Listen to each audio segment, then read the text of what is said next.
I think that Angelina Jolie did a really brave thing, and it's admirable. And I think she probably raised a lot of awareness. There are women who need to do double mastectomy, and it's a good thing that she put such a positive face on it. But do we have a culture in which we tend to overestimate risks and underthink or underanalyze probabilities of bad outcomes? Absolutely. Judith, I have a question for you. Are we spending enough money to solve this problem? Could we actually solve the breast cancer disease if we actually resourced it appropriately? What do you mean by solve? Cure. I mean, we can't cure cancer yet. Are we spending enough money, and is money the issue here? I don't know exactly how much money we're spending. I wish I had those figures at my fingertips. We're doing a lot of walks. But we definitely, it's one of your better funded cancers. It's way up there in terms of public awareness and funding. And the problem really isn't breast cancer. Increasingly, doctors are not thinking of cancers in terms of specific organs, but of specific kinds of cancers.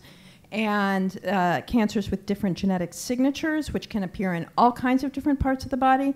So saying breast cancer or ovarian cancer, that we need to cure these before we cure lymphatic cancer or brain tumors or brain cancer. Wrong way to think about it. It's the wrong way to think about it. Cure lymphatic cancer or brain tumors or brain cancer. Wrong way to think about it. It's the wrong way to think about it. And I'll admit my bias here because I happen to be married to an oncologist who oversees research on drugs for to combat cancer. Total ringer right here. That's right. I picked up some by osmosis, and one of the things that we're not funding enough is basic research, because Judith's absolutely right. I mean, now people are thinking about cancer as a containable disease, almost like diabetes, like it's a chronic disease that you might be able to live with.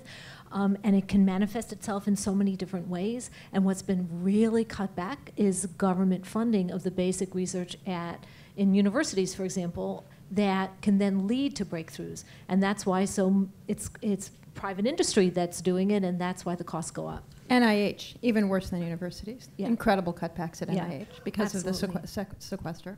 So the controversy now is about awareness versus mass panic. Where are we spending the money? We're spending money to raise all this awareness. That's creating a kind of panic. This was the argument in a recent New York Times Magazine cover story, when in fact there's all this knowledge which might lead you to believe, oh, I might have one of these cancers that's slow growing, the same way we understand about prostate cancer. But in fact, when you find out you have cancer, you sort of go into a panic.